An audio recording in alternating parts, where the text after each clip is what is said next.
Have you ever been in a big crowd, like maybe at a festival or a big sports match, maybe even a protest, Oh, sure. and you feel that shift? The whole mood just takes over, and maybe people start acting, well, a bit differently than they normally would. Yeah, definitely. There's that feeling of being, I don't know, swept along. It's powerful. The whole dynamic changes when you're part of a mass of people.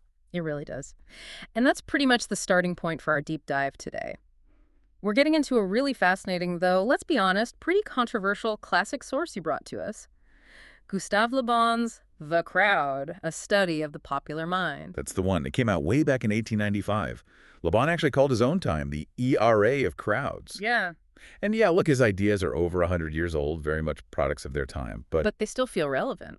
eerily so in some ways. Some of his core ideas about how groups behave, they still kind of resonate. So our mission here is to unpack Le Bon's big ideas about crowd psychology. We'll dig into how he thought crowds think, how they feel, what makes them act, what influences them. And try to pull out the key insights, yeah, to help you get a handle on what he called the popular mind. Okay, so let's jump right in. What's his core idea?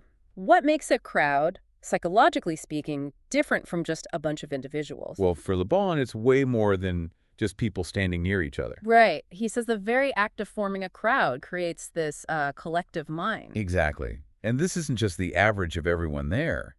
He argues people in a crowd start to feel, think, and act, well, totally differently than they would if they were on their own. Not just an average, but something new. Yeah, he uses this chemistry analogy that's quite vivid. Think of hydrogen and oxygen, separate gases. But when they combine You chemically, get water, something completely different. precisely.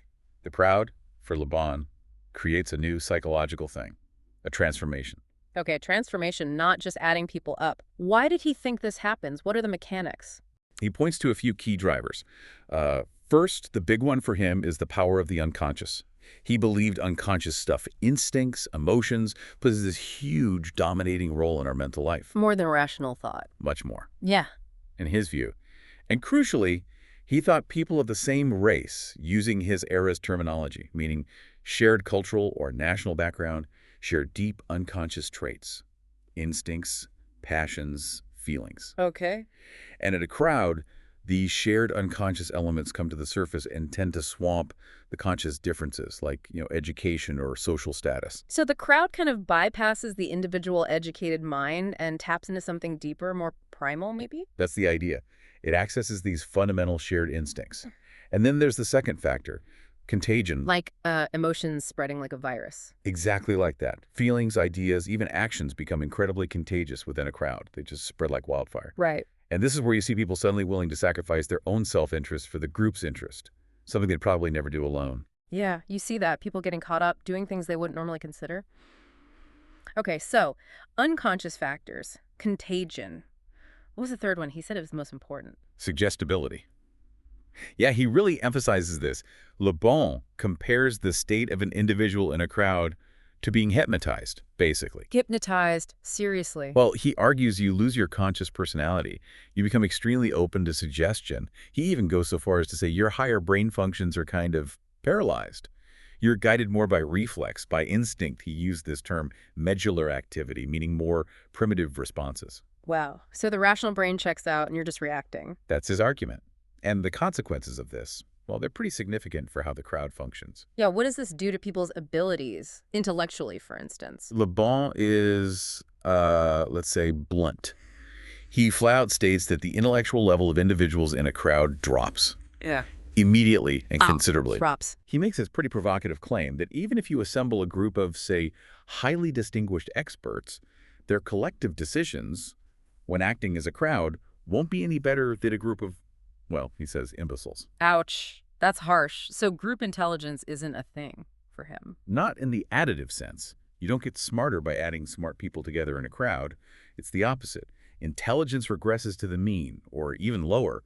But, and this is key, while intelligence tanks, feelings get amplified. Amplified. Yeah, emotions and sentiments can be hugely exaggerated in a crowd, both for good and bad.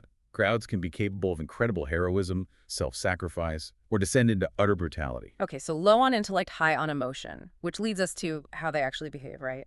What are the characteristics? Impulse and sentiment rule. Like we said, crowds can't really do things that require sustained high-level thinking. No. But Emotionally, morally, they can swing to wild extremes. Very high, very low. And you mentioned suggestibility leads to a lack of critical thinking. Absolutely critical point for him. Crowds are, in his words, excessively credulous. They don't have that critical filter, that ability to reason things through. The improbable just doesn't exist for them. So they just accept things. They accept images, suggestions, things evoked in their imagination as if they're real. They easily confuse their subjective feelings with objective facts. Which must make eyewitness accounts from crowds problematic. Hugely problematic. Yeah. Le Bon basically says history based on crowd observation is often just pure imagination. He gives examples like that story of the French frigate, the Belle Poule. What happened there? The whole crew collectively saw a disabled ship that wasn't actually there. It was a mix of expecting to see something, suggestion spreading, and pure contagion, a shared hallucination. Wow. And he mentions a hypnotist, too. Yeah, Mr. Davy. Yeah. Apparently, he managed to convince a group of very distinguished, educated observers that they'd seen things that simply didn't happen. Just pure suggestion messing with perception. So even smart people aren't immune in a group setting. Nope. Le Bon also talks about cases of mistaken identity, like people wrongly identifying bodies pulled from a river. He argues an initial mistake, an illusion, just gets passed along through contagion. Especially, he claims, and this reflects his time among more impressionable people. He specifically calls out women and children there, which sounds pretty dated. Very dated, yes. But his general point is about the unreliability. He goes so far as to say events with the most witnesses, like maybe a big battle like Waterloo, are often the most doubtful because of all these distorting crowd effects. He thought logic textbooks needed a rewrite on testimony. That's completely counterintuitive, isn't it? More witnesses should mean more certainty. You'd think so, but not for Le Bon. What else? Their impulsive nature. Crowds are like slaves to impulses, he says. Whatever stimulus hits them, they react. Their moods, their actions, they shift constantly, wildly. Driven by the moment. Totally. These impulses are so strong, they can override even basic self-preservation. No foresight, no planning. So no long-term thinking. None. He pictures them like leaves blown about by the wind, incapable of sustained thought or willpower. But at the same time, their sheer numbers give them this feeling of, like, irresistible power. The idea that anything is possible. Exactly. The notion of impossibility just vanishes for the crowd. He also used some, let's say, specific language about their nature. Yes, again, very 1895, he describes crowds as having feminine characteristics, by which he meant easily swayed, emotional, swinging between extremes. We have to read that in its historical context, obviously. Definitely. How about their relationship with rules and authority? Well, any idea suggested to a crowd, if it takes hold, becomes like an absolute truth, an imperative command. This makes them inherently intolerant, dictatorial even. But how do they react to power? They have this docile respect for force, he claims. They're not really impressed by kindness or leniency from leaders. They actually prefer strong masters, even tyrants. Might even build statues to them later. That seems odd. His point is that authority needs to be constant and strong. If it wavers, you just get chaos alternating with servitude. But isn't that a contradiction? Aren't crowds often revolutionary, overthrowing authority? But here's one of Le Bon's surprising twists. He argues that despite all the violence and revolutionary fervor you might see, deep down, crowds are intensely conservative. Conservative how? Because they're governed by those deep, unconscious hereditary influences, traditions, instincts. They might smash things up for a while, but they quickly get tired of disorder and instinctively look for a master again. He uses the example of the Jacobins, figures of the French Revolution, later cheering for Napoleon when he clamped down on liberties. So even revolution can just be a path back to being ruled, just by someone else. Okay, let's shift a bit. How do these opinions and beliefs get into the crowd's mind in the first place? He talks about different kinds of factors, right? Right. He divides them into remote factors, the stuff that prepares the ground over long periods, and immediate factors, the triggers that spark action right now. Okay, let's start with the remote factors. What's foundational? Ideas. But not just any ideas. Le Bon says civilizations rest on a very small number of fundamental ideas that barely change over centuries. And these ideas have to be presented in a certain way. Absolutely. To influence a crowd, an idea needs to be incredibly simple, absolute, uncompromising. Presented almost like a vivid image, not a nuanced argument. And it takes time for them to sink in. A long time. They have to move from the conscious mind down into the unconscious, become a feeling, a deep-seated belief. Just being true or fair isn't enough. It has to become belief. And once it's a belief, it's incredibly hard to dislodge. It takes ages. Deep roots. What did he think was the most powerful remote factor? For him, it was race. Again, using the term of his era for ingrained national or cultural character, the genius of the race, he called it. This inherited bedrock of traditions, ways of thinking, customs. He believed this was the most decisive factor. So different races would form different kinds of crowds. Fundamentally different, in his view. He contrasts, say, French crowds focused on equality with English crowds focused on liberty. That underlying race spirit, as he termed it, shapes everything. Crowd spirit is primitive. Race spirit is the basis of civilization, he thought. Tradition seems closely linked to that. Very. Traditions are the synthesis of this race soul. They're the invisible masters guiding people, especially in crowds. Necessary for civilization, he says, but they can also become rigid and harmful. They only change slowly, over centuries, worn down by time. Time itself is another factor, then. A huge one. Time, for Le Bon, is the sole real creator and the sole great destroyer. It governs the birth, growth, and death of all beliefs. It slowly prepares the ground for new opinions in the collective mind. Time is the veritable master. What about things we usually think shape society, like political institutions? Governments, laws. Here, Le Bon is quite radical, even dismissive. He argues institutions are merely effects, not causes. They're just the outward signs of a people's underlying character and needs. So changing the government structure doesn't change the people? Not fundamentally, no. He contrasts the U.S. doing well, in his view, with democratic institutions, while Spanish-American republics with similar constitutions were struggling.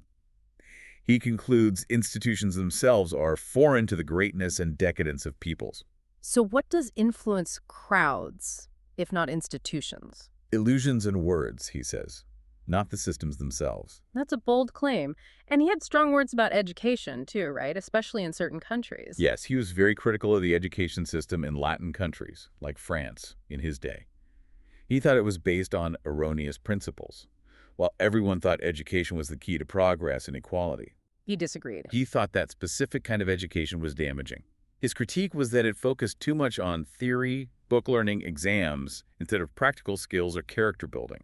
And the result? He claimed it gave young people a violent dislike for their errant professions or social station, and this intense desire to escape from it. So you get workers who don't want to be workers, peasants who don't want to farm, middle classes who only want safe government jobs.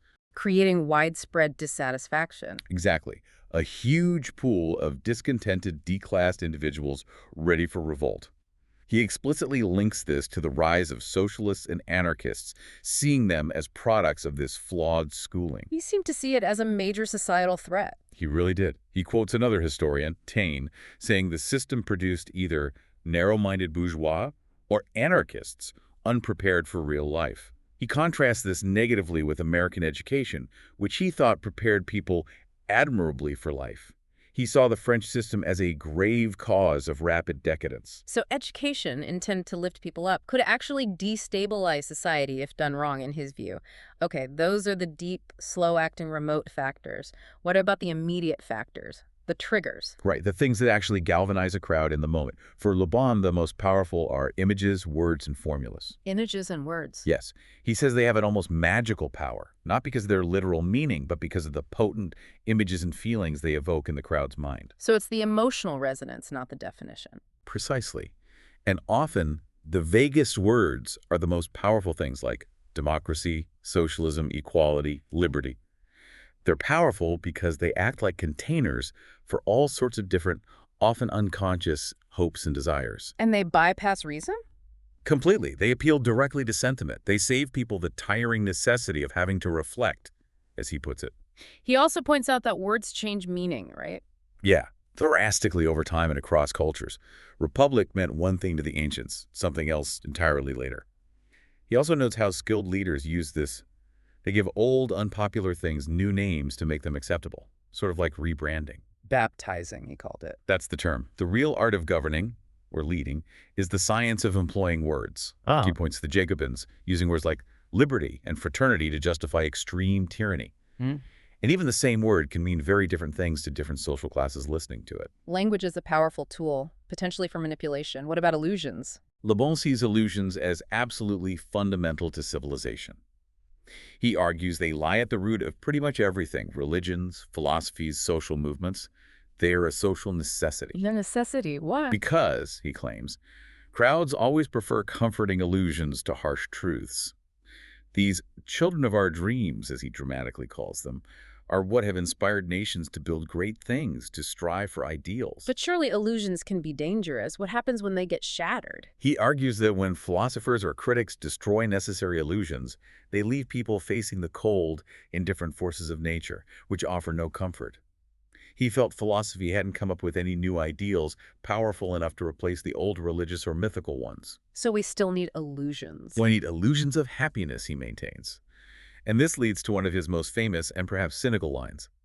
Whoever can supply them with illusions is easily their master. Whoever attempts to destroy their illusions is always their victim. Wow. That's a pretty bleak view of human nature's need for belief over reality. Is there anything that can break through dangerous illusions, according to him? Only one thing, really. Experience. Direct, often harsh experience. He sees it as pretty much the only effective way to root truths firmly in the collective mind and destroy harmful illusions. But it's not easy. No, it's a very slow and costly teacher. It usually requires experience on a massive scale, often involving disaster repeated over time. Like learning the hard way writ large. Exactly. He uses the French Revolution and the Napoleonic Wars as the kind of disastrous experience needed to teach the costs of dictatorship. He even suggests it might take, say, 20 years of economic pain for a nation to learn that protectionism is harmful. Okay, so words, images, illusions, experience. Where does good old-fashioned reason fit in? Logic. Argument. It doesn't really. Le Bon gives reason basically a negative value when it comes to influencing crowds. Negative, as in it actively works against influence. Or at least it's completely ineffective.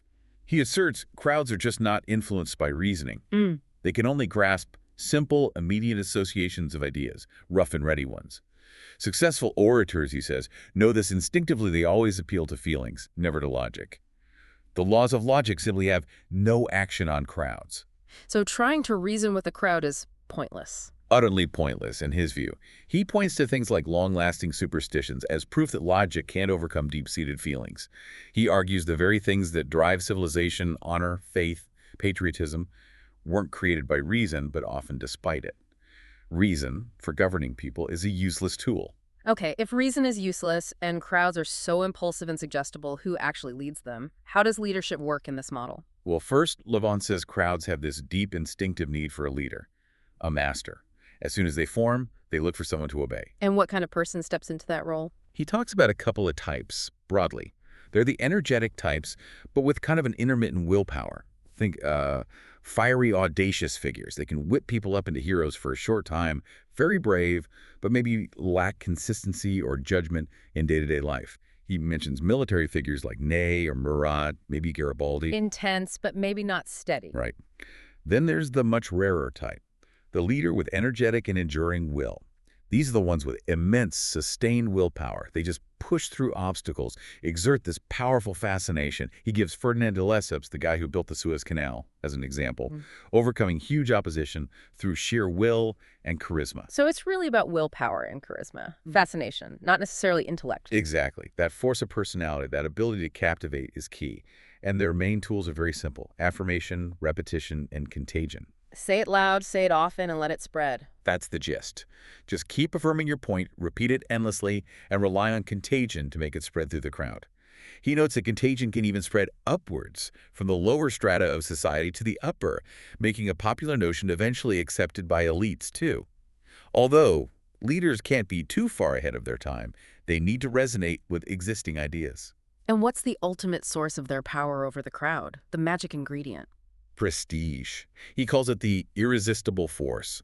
It's the thing that commands authority. It might involve admiration or fear, but sometimes it exists even without them. It's just prestige. Are there different kinds? He distinguishes between acquired or artificial prestige, the kind that comes from outside things, like wealth, a famous name, titles, fancy uniforms. He makes a side comment about the peculiar sort of intoxication Englishmen feel around lords.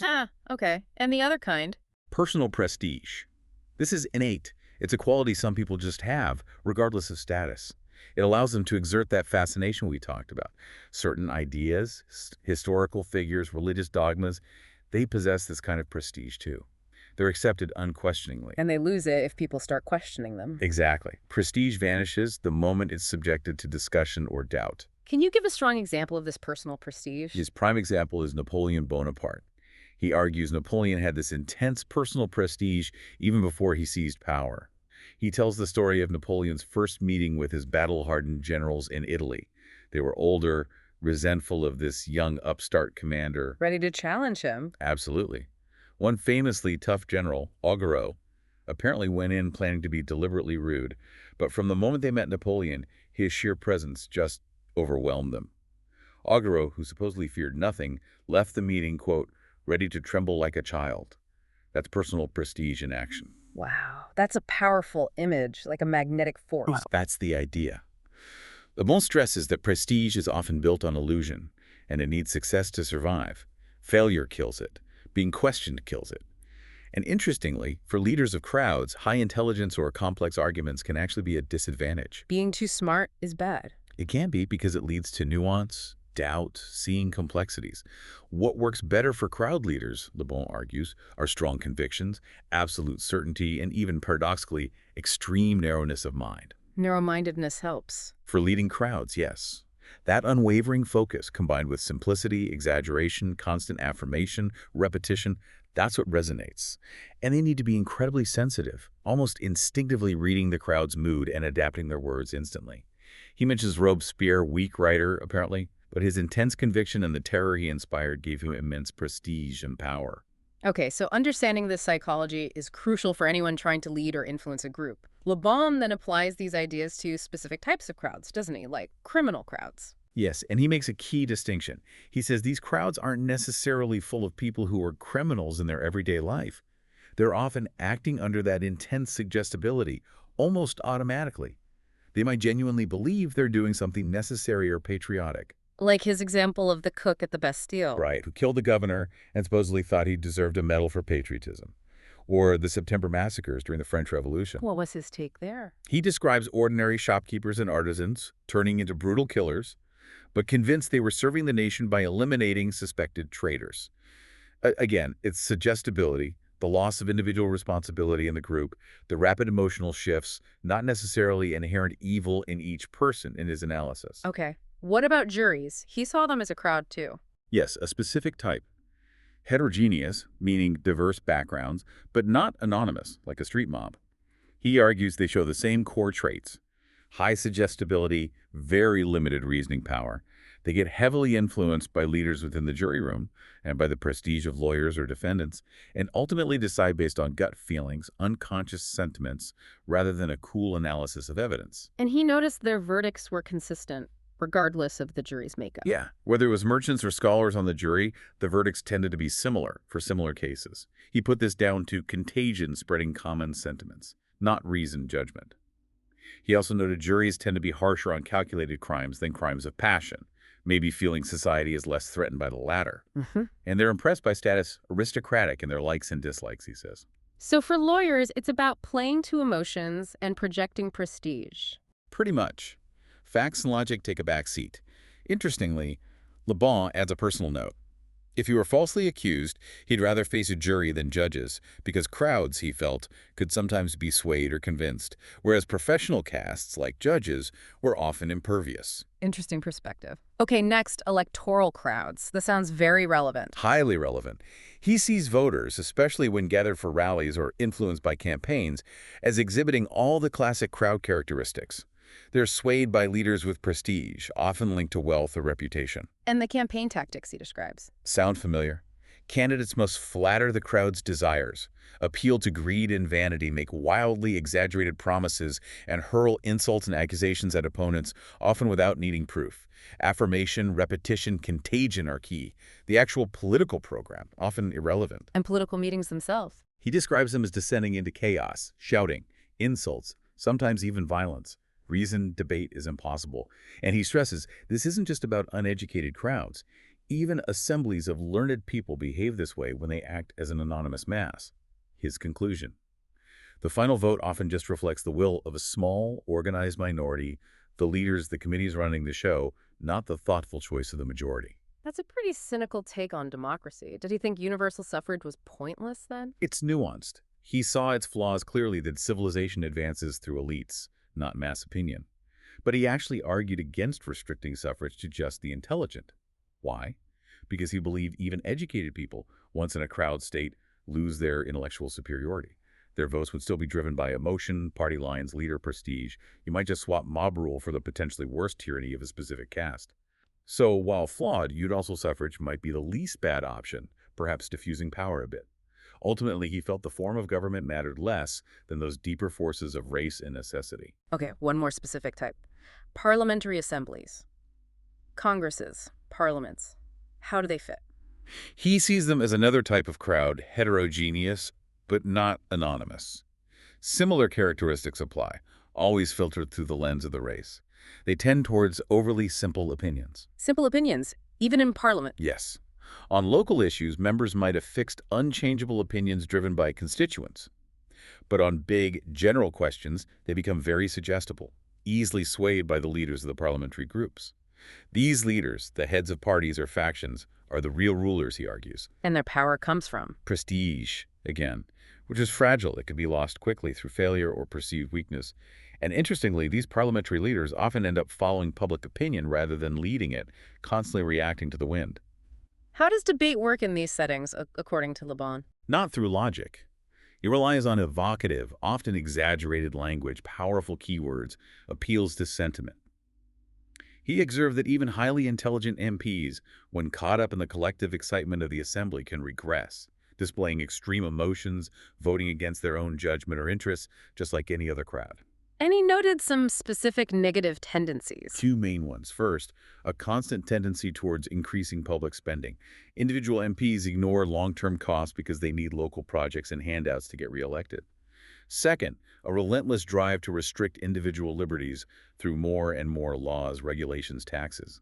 He saw this as a symptom of a civilization in decline, where people gradually lose initiative and come to accept, even desire, servitude to the state. Okay, we've covered a huge amount there. We've really unpacked Le Bon's ideas from, 120 years ago now, about how crowds work. Yeah, we've looked at how he saw individuals being transformed, becoming part of this collective mind. Highly suggestible, driven by feelings, images, simple words. And led by figures with strong will and that crucial prestige, often combined with a kind of focused, narrow conviction. Exactly.